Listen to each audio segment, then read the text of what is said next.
This is the third in a series of films that the law school's making in conjunction with Michael Campbell, a consultant to the criminal justice system. In this film, we want to explore the process inside a prison when somebody is taken from the reception unit up to the wing for the first time. So, Michael. Morning, Gavin. Good morning. So I think the last time we spoke, we discussed, or we left it at the reception part. So when the person comes off the transport and sits and waits for an inordinate amount of time in reception before they get moved up onto the wing. So if we take it from when they leave reception, so you've been sitting in reception, if you are new to custody for far too long time, I know some jails that you actually wait for about 8 hours in reception. That's not to do with anything other than the fact that there's so many processes to go through. You've got your warrants to check, you've got to make sure that they're there for lawful custody, they have healthcare screenings to go on. If you're lucky, you get some food. Well, when I say food, you get some stuff in a bowl that's stuck in a microwave for far too long. The hope is, or the plan is, that you get to make a phone call at that point to your family or to your loved ones. Some of that is depending on what you've been sent to jail for. So there can be things called public protection issues. Mm-hmm. So depending on the type of crime that you've been remanded for or been sent down for, they have to make sure that you're not contacting somebody you shouldn't be contacting. Mm-hmm. So in the jails that I work in, we try and make sure that at least that your family are aware of where you are. So it's not necessary that you're able to speak to them because of these issues, but at least an officer will phone and say, Gavin's here at HMP Slade. You can come and visit him at such and such a time. If there are no other issues, then you get to phone them for about 2 minutes. If they have the time. You were talking about then, effectively, it's offence dependent. Yeah. Who makes the decision? So there's a thing called the Public Protection Unit. So when you're transported from court to the jail, there's something called a prisoner escort record. And on that we'll say Gavin has public protection issues, or he has, there's a restraining order against him from contacting X, Y, and Z. That's the hope that that's on there. Regrettably, it's not always the case. So unfortunately, some people do slip through the net. But the decision is made by the offence. So an officer who's trained in reception will look at the warrant and will look at the prisoner escort record and go, all right, Gavin can't actually go and phone his wife because he's here for domestic violence against his wife. There has been the occasion where that's fallen through the net and the prisoner's been able to contact his victim. So that's probably not the best thing in the world. So what I try and install in the jails that I work in now is that at least the family is contacted. So the officer will always make the phone call first and say, it's Officer Jones here from HMP such and such. Are you happy to take a phone call from Gavin? Yes, I am. Okay, fine. So you'll get that 2-minute phone call. That's the hope. Unfortunately, in a lot of jails, that doesn't happen. So you can be a considerable time without speaking to your family. And honestly, that's the first thing that a prisoner or a new prisoner wants to do when he gets off. Because remember, as we discussed before, when I've been sentenced at court, I can't see my family again. So my family can't come down to the cells at the court and see me. So I want to be able to contact them and say, I'm sorry. Because you also don't know what jail you're going to go. It's not always you'll go to a certain jail. In Leicester, you would. But if you're in London, you have the choice of about 6 different jails that you can go to. Every court has a prison that it serves. Southwark Crown Court in London serves Wandsworth. Isleworth serves Wormwood Scrubs. But if Wormwood Scrubs is busy that day, yes, you're off somewhere else. You're off somewhere else. Yeah. So the first thing you want to do is to be able to contact your family, and that's vital. And your family will know nothing? No. At all? They will get no advice? No. They'll get nothing in the court? That's the lousy thing, is there's no support for the family at court. I discussed this before, and I've done it in a couple of the podcasts, where I've talked about that it's not just me that's sending or going to jail. It's not just me that gets the prison sentence. It's my whole family that gets it at the same time. Yeah. And there's no support for the family members at court. There's not like a family liaison officer. There's a victim liaison officer, and quite rightly, and so there should be. But my family are innocent. They haven't committed any crime. but they're lumped into it with me. Yeah. So the family have no idea where I'm going. The solicitor or the barrister can hazard a guess, but the judge doesn't even know where I'm going. You know, I remember going through my sentence when I was based at Wormwood Scrubs. Right. And I didn't want to appear because I'd had my life set for me at Wormwood Scrubs and it was all warm and cosy and I knew what I was doing. And I didn't want to go to the court because I knew that I was at Southwark Crown Court, which meant I would be returned to, in those days, either Brixton or Wandsworth.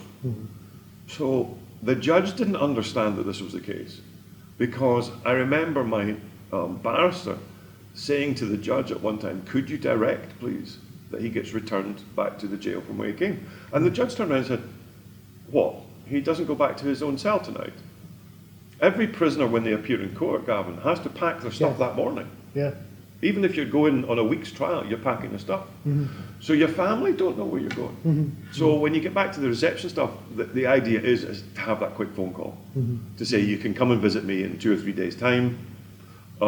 This is where I am. Here's the visit's phone number and stuff like that. Yeah.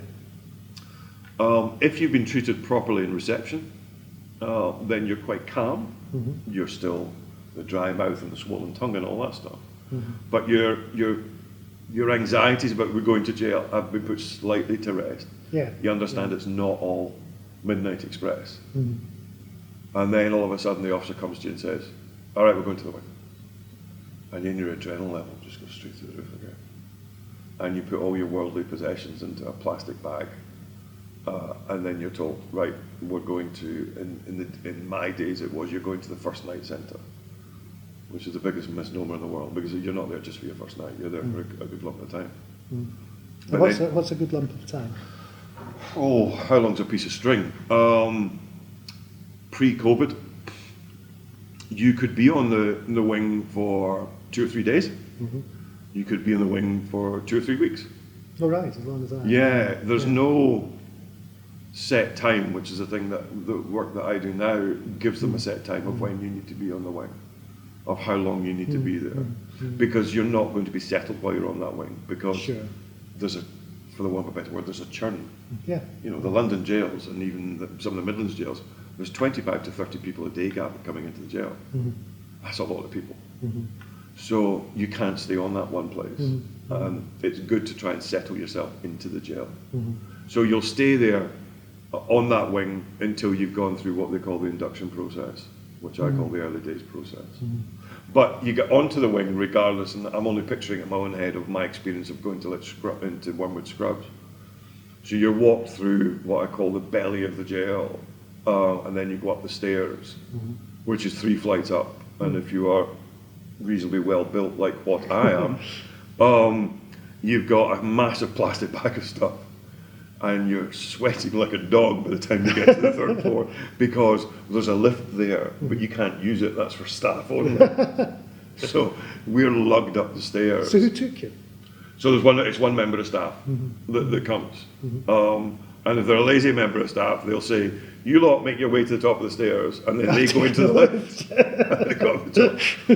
Or if they're relatively fit, they'll walk with you. That's okay, because that still doesn't seem like jail yet, because you're just going up a staircase. And then they open the door and you go on to the first night centre. And you're like, oh, okay, now I'm in jail. And that's when it starts. For me, that's when it's like, oh. Yeah. And no matter how nice you make that area, and I try in the 15 to 20 jails that I work in now, I try to make it look nice. Yeah. You just But can't. a lick of yellow paint doesn't make a difference. A fish tank in the corner ain't going to change the fact that it's jail. My experience was at that point, I never got the phone call in reception because my family lived abroad in Spain. So the officers that were working in reception didn't have the authority to make an international phone call. So I couldn't tell my wife what it was. Actually, it took me 4 days before I could actually have contact with my family. Yeah. Because my wife was at home in Spain. So I couldn't call her for 4 days. So I went 4 days without anybody actually knowing where I was. But the idea is at that point, the staff will introduce themselves and basically you're then said, okay, I'll see you tomorrow morning. And you're banged up. And you're banged up with somebody else. Right, let's throw in a student's question here. Why One not? of the students asked, who decides who you're sharing a cell with? And what happens if the relationship isn't a great one, should we put it like that? So, there is something that's done in reception when you come off the bus. It's called CSRA, and that stands for Cell Share Risk Assessment. And that decides whether you're going to be in your own cell or somebody else, or in with somebody else. You don't get to decide. Although we're saying that, if you're coming into the jail and you're speaking to the officers, you can say, listen, I know Gavin quite well, we'll just, for the quote unquote, we'll just bang up together. The staff are fine with that, as long as your cell risk assessment is okay, because it's calm for them, because a lot of people, initially when they come into jail, don't want to share. You will be put in a single cell if it's offence related. So if it's an offence which would be a sexual offence, which labels you as a vulnerable prisoner, then you're usually put in a cell on your own for your own safety. Sure. If your charge is that of murder or that can carry a life sentence, you're usually put in a single cell because you're a danger to other people. If you don't get on with your cellmate, you can imagine the answer the staff will give you. I'm not going to repeat it because we're recording. But you can always ask for a move, but you won't really tend to get a single cell. So over, I think you served 4.5 years. I did, yes. Roughly how many people did you share a cell with? Unfortunately, I have a condition that meant that I was put into a single cell. It was not my offence related, it's a neurological condition that said he needs to be inside a single cell. So my first night, I was in with somebody, and the next day I was in a single cell, and I was in a single cell for the rest of my sentence. Okay. But the strange thing though, Gavin, is that some people don't want to be in a single cell. Yeah, I've heard that. Some people want to be locked up with somebody else. Yeah. I am damned if I can understand the reason why. Bear in the fact that you're sitting in a cell which is 10 by 4 with a bunk bed and a toilet in the corner with no curtain on it. Yeah. So I'm kind of confused why people would want to share. Yeah. So I was really lucky. I had a single cell for basically my entire time. But the prisoner himself doesn't decide whether he's going to share or whether he's going to be single. Sure. So my first night. If somebody's serving, well, say a 4.5 year sentence, Yeah. I mean, they could be sharing cells with a lot of people in that time. Oh, they could be sharing because they'll progress through their the sentence. system, yeah. So they'll start off in a B category jail because it's a remand jail, which is B cat. So the categories of jails are A, B, C, and D. But you basically started as a B cat. As you progress, you'll go to C and then D. D being the open estate. So yeah, you could. I mean, certainly in the jails I was in, there was always people sharing.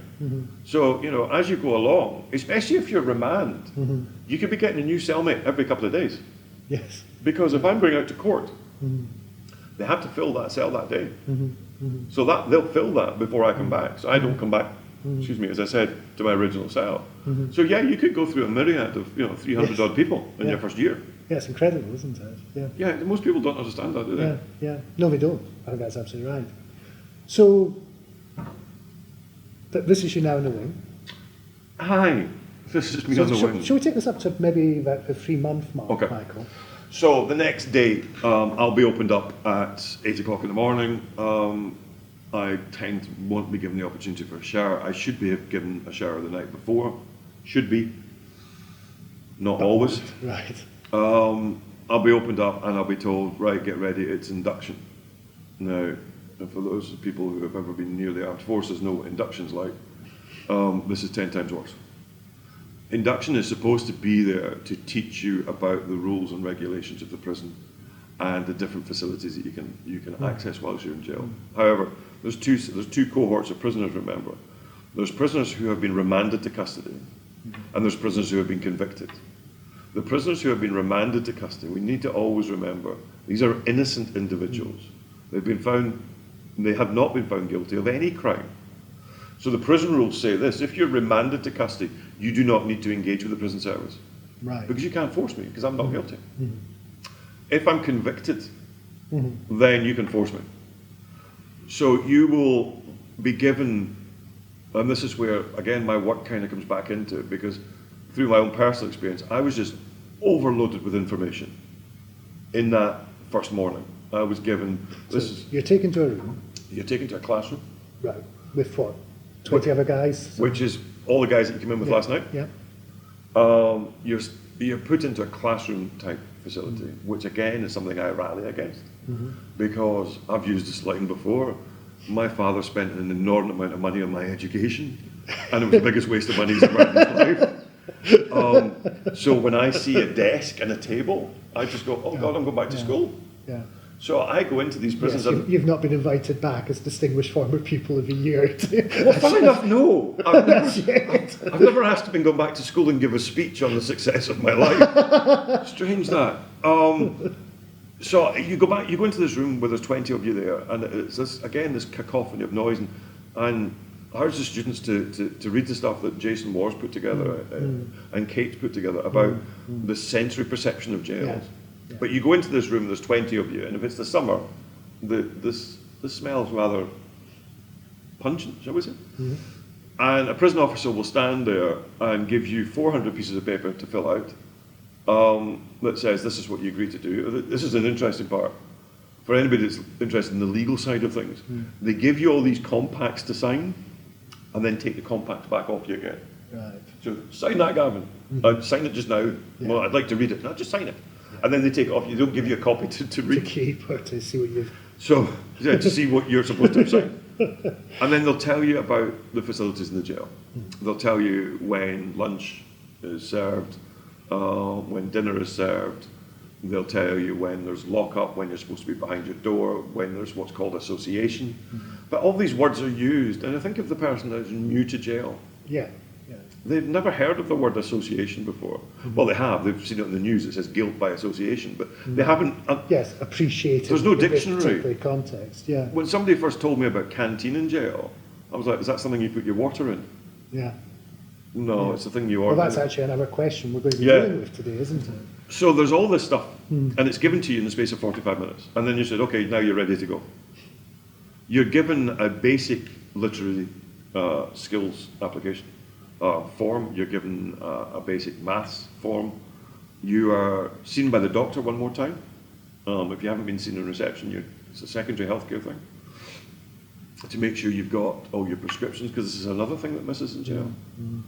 That because of the things that you look at, you can come in with 20 different types of medication that you could be on. Some of them are antipsychotic drugs. But if they're not in the original box, the prison won't allow you to bring them in. Right. And if the prison's pharmacy doesn't store Yeah. your particular- antipsychotic yeah. drugs, then you're going to be off them for the next 24 to 36 hours. And I witnessed this in a jail, Right. where there was a gentleman who was a paranoid schizophrenic. And he came in on a Friday, and they took his medication off him. On the Sunday, he had an episode, and he tore up the cell. He ripped the sink off the wall, he ripped everything from the toilet, everything, and assaulted staff. Right. And my point on the Monday morning were to the prison going, you can't adjudicate that individual for doing that. Yes, absolutely. Because it wasn't his fault, it was our fault. We didn't get him the right medication. These things fall down flatly in jail. However, you're given this induction into jail, you're told when the library is and when you can do the meals and all this sort of stuff. And you're supposed to remember all of this, by the way, because it's given to you in 30 minutes, you're supposed to remember. Sometimes it's a PowerPoint presentation, which is death by PowerPoint. And then that's from 8 o'clock and you're finished by 8:45. Now, technically, there are some jails that say, okay, you can now move into general population. And I think that's completely wrong, because it's out of the frying pan into the fire. That's why I say you should be on that wing for 3 or 4 or 5, 6 or 7 days, so that you can adjust into the prison. But that's not what happens. So you've still got 1,000 questions. Yes. How can I call my family? When can I see my family? How can I do a visit? You're lucky if these questions are answered, because if you were like me, you didn't want to be the person asking all the questions all the time. Yeah. Because you seem to be a pest, because unfortunately, you're with a lot of people who are return clients. So you don't want to be asking them the questions, but you've still got 1,000 of these Oh, questions. these questions to ask, yeah. But the thing is, Gavin, you're just stuck back in your cell and banged up. And then you're opened up and you're told, don't unpack your stuff because you're going to be moving this afternoon. You imagine the stuff that goes through my head when that happens. Sure. I'm not at ease. I'm sitting at the end of my bed, Yeah. listening to all the keys that are going past my door, because I'm convinced somebody's coming in to open me up, to move me. It's the fear of the unknown. Yes. That's what starts, and then it really starts. The problem being is if we fast forward, if you're a remand prisoner, you're still going to be going back and forward to court quite a lot, because you're going to have another application for bail. You're allowed, I think, 3 applications for bail in total. After that, it must be a complete change in circumstances. So you're given a chance of bail at a magistrate's court. That's usually refused by the magistrate. You then get 2 other chances at the Crown Court. So you're going back and forth to court all the time. So you're not settling. Yes. So those times, and I'm not even talking about when your trial starts. You know, the moment we're remanding people and their trials aren't going to start until March 2022. Yes. So you're still going through it. It's all that settlement back into jail. So many of the remand jails, they don't have jobs available for you, so there's no work, there's no access to money. You're basically, at that point, you're in what I call the sausage factory. Okay. It's just a churn. It takes you about 2 to 3 months to settle into the prison. The stuff that I work in jails at the moment is that I run this early days process in jails, but I run it over 2 to 3 months. Okay. Because that's how I believe how long it takes you to settle into the prison and unfortunately, into prison life. Yes. And for those who were on remand, it must be hell. I was never really on remand. I went straight and pled guilty and it was judge's remand. Yeah. So I knew I was going to be there for a while. I think the worst thing about remand is you have no idea when this is going to end. Yes, the uncertainty with that. Yes. You have no idea. You know, the amount of people that are in jail and remand at the moment who will be let free. Either time served or that will be not guilty at trial. And they are then just churned, this is the horrendous thing about the state, they're then churned out back onto the street after being in jail for 9 months Yes. with nothing. No compensation, there's no money, there's no discharge grant, they won't even get a discharge grant if they're on remand. And basically they've lost their house, they've lost their job, they've lost everything. So 3 months non-consistent tenancy means you lose your state housing. But you've been found not guilty. Yeah. What kind of system is this? It makes no sense. It's one of the things, again, I'll always rally for the fact of the use of remand is too heavy in this country. Yes, I agree.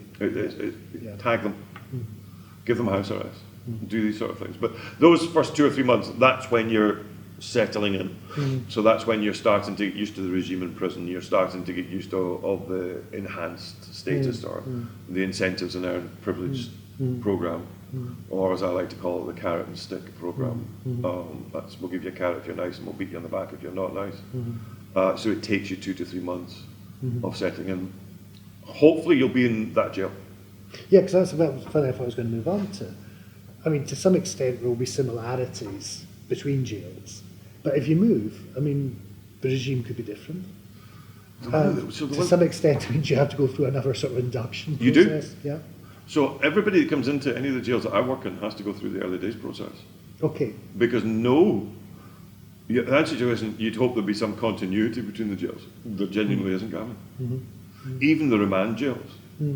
So let's say I was at Southwark and I go to Wormwood Scrubs, and then for some reason Scrubs is full and I get locked out and I go to Wandsworth. But it's not the same. You know, the lockup's the same. The cell looks the same. Yeah. There's still a toilet 3 feet from where you eat. But that's really it. And that's, as prisoners, that's something that we kind of want. We want continuity in the jails. Yeah. Because you have to remember that if I've been sitting in Scrubs for 3 or 4 months, I've kind of made my life there. Yes. So the staff know me, my fellow prisoners know me, and then all of a sudden I get picked up and moved to Wandsworth. I have to start my life all over again. The job that I had in Scrubs doesn't exist anymore. So I've got to start all over, and you've got to make those, you know, you remember when you were a kid and you were going to a new school? Well, imagine doing that, but not having any notice about it. I could be sitting in a court cell at 4 o'clock in the afternoon, presuming I'm going back to Wormwood Scrubs that night, to be told by a court officer, sorry mate, you're going to Wandsworth. Why? There's no transport to go to Scrubs now. I ran the gauntlet on several occasions. Sometimes properly and sometimes not so properly. I was just really lucky with the officers that I had. Yeah. That I got on with them. And started the programs that I work in now, I started whilst I was in jail. Excuse me. So they kind of got it. So I'll give you a little sneaky peek. So in the days that when I went to jail, back in the 1920s, your health records weren't on the computer system. So your health records were in paper format, and they had to follow you when you went to court. Right. Because that was the rules. So, shall we just say accidentally, sometimes my healthcare records get stuck behind the filing cabinet. So when I'm sitting in court, they're going, you have to go back to Scrubs, Michael, because your paperwork's not there. And you'd go, oh, really? That's such a shame. So I ran what was called the gauntlet.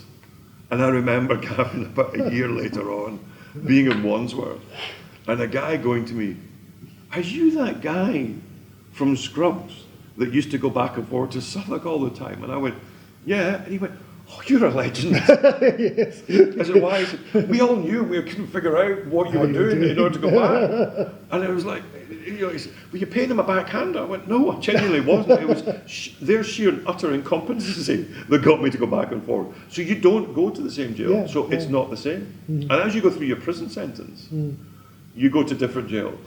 And you progress to different jails, or you go to a different jail to do a different course. That jail's not the same. So what I was allowed in my possession at X prison, I was taken off me when I got to Y prison. Yes. Yeah. And you're like, oh, really?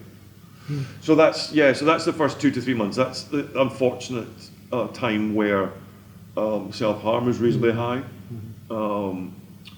Worse, suicides are quite high. Recently the trend has moved. But up until 2017, the majority of suicides in prison were happening in the first 90 days of custody. And during that first 90 days, there was a high spike at the first 96 hours. So we knew at that point that this is the time where people feel the most vulnerable. Again, because of the fear of the unknown. Yes. And at 2 to 3 months, there was quite a high spike, and that's because they had their 3 chances at bail and been refused. Yeah. So it's like, okay, I'm now in jail for the long term. Yes. So that's the first 2 to 3 months of when you try to settle into jail. That's excellent. The next film, my colleague Jessica Gallagher will be exploring these very specific issues that Michael's raised about self-harm and self-inflicted death in prisons. One of the later films will be looking at the latter stages of somebody serving a custodial sentence.